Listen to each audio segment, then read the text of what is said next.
After topping the eliminations with a 12-2 record, the Ateneo Lady Eagles must now win Game 2 to force a game number 3 in the UAAP Women's Volleyball Tournament.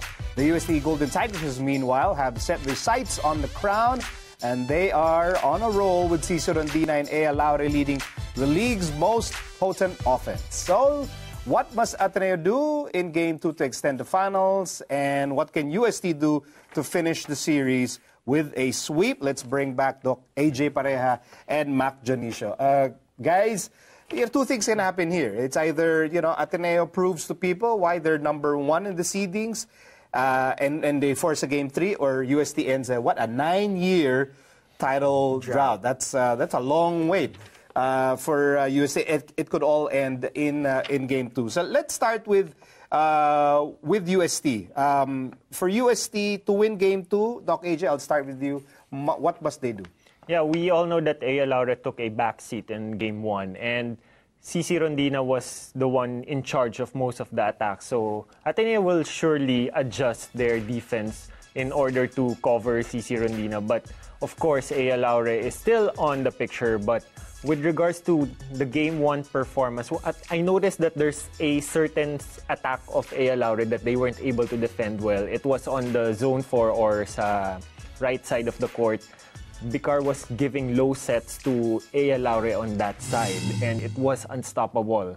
At least in two or three attempts na inulit-ulit nila, it was an automatic point for them. What probably they can do is Alina Bicar can push it further towards the outside of the court, but with still the same speed and height. That's going to be problematic for Ateneo. For me, the good thing with UST is that their offense is not completely dependent on their defense.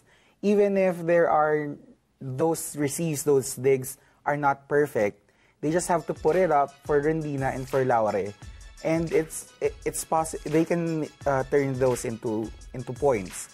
So that's exactly what they need to do. They just have to keep their intensity, and but not too much, because I think the good thing with UST is that nailabas na nila lahat ng unnecessary emotions during the semifinals with LaSalle. What do you mean by unnecessary emotions?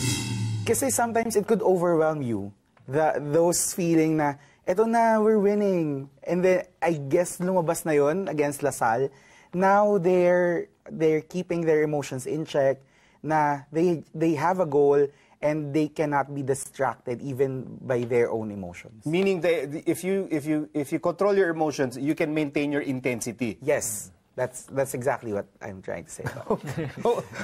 Okay. Ea Laure, you mentioned Ea Laure, and she was parang relatively quiet compared to the Ea Laure we've seen in this season. Do you expect Ea to have like a bigger impact, a bigger game in Game 2? Yeah, definitely, because we all know that yung fighter attitude of Ea Laure, of course, you've seen it throughout the season, and knowing that you took a backseat in Game 1, and it's gonna be a big factor for you to deliver your usual outputs in this crucial second game, because it's a do or die already also for, not necessarily die for UST, but they should get this, because the tide will turn against them if it's gonna be forced a Game 3. Okay, so speaking of forcing a Game 3, what must Ateneo do to force a Game 3? Mac, maybe I'll start with you. And I think, in everybody's minds, reception is most likely the thing that they will focus on. Not just reception, but first ball in general, meaning how they bring the ball to the setter, Dina Wong. Kasi they shouldn't rely on just the blockers to do the job for them. UST is attacking from all sides of the cylinder. So if you want to win, you have to help your teammates. And the way to do that for the outside hitters and for the libero is to at least bring a decent ball to your setter. That's important. I like what he pointed out kanina, no, that UST's offense doesn't rely much on the defense because CC and the wings can, make something out of a suboptimal pass or first ball. And yun naman yung other story in Ateneo that they should be able to overcome. We all know that they have the most dominant middles in the entire league, and if they're not going to maximize the middles, it's not going to be the usual performance for Ateneo during the eliminations. And it all relies also on what he said, the defense or the first ball quality coming from the liberos and the openers, because openers are first and foremost expected to do the brunt of the passing also. And they had the passing in game 1. It's just that also the conversion in maximizing the middles, that's where Ateneo was lacking. If you guys have a feeling that A. Laure is going to have a big game in Game 2, for Ateneo fans, they're probably hoping that you might expect Kat Tolentino to come up with a bigger scoring performance. She was already doing really well in Game 1, but if you watched the game live, even the commentators kept saying, it can't be done nang siya lang. Kasi kahit naman sinong kalaban mo, pag isa lang yung pumupuntos, babantayan at babantayan yan either sa net or sa floor defense. So, Kat Tolentino will be even more effective if Ateneo has other attackers connecting. Okay, let's talk about crowd and the atmosphere.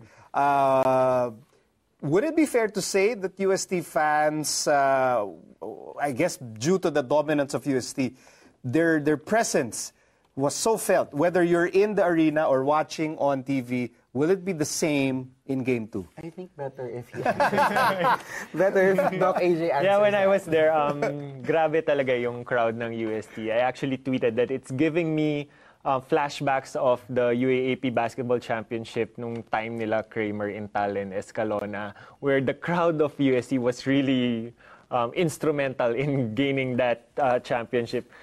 When I was there last Saturday, I saw it's a split crowd, Ateneo and UST, but very much when UST starts their cheers, everyone really follows. And when they start that Go UST cheer, it's already an automatic point for UST. And wala. It's really hard to challenge the UST crowd. Nagsabi nun No, but you can go ahead, Mac. Pwede mo naman sabihin eh. I mean, like kunyari, I think we're all in agreement. It doesn't matter what school you're from. That Go UST cheer is going to give you goosebumps. God tier. What is a God tier when it comes to UAAP cheers. Kasi it's I don't know. You just fall in love for it, even if you're cheering for a different team. Minsan nagugulat ka na lang, nakiki-Go UST ka na sa gilid eh. Kaya that helps. Yan nga yung pangarap ni Aya Laura, di ba? To hear that cheer ng may yellow balloons, and that happened during Game 1. And in the finals. In the possibly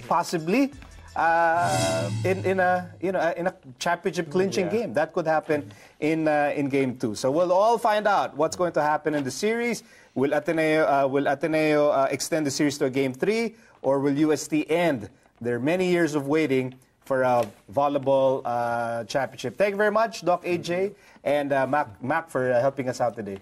For more coverage of the UAP Finals, go to sports.abs-cbn.com. And still ahead, the chase for the NBA Championship is down to 4 teams. We'll talk about that when the score returns.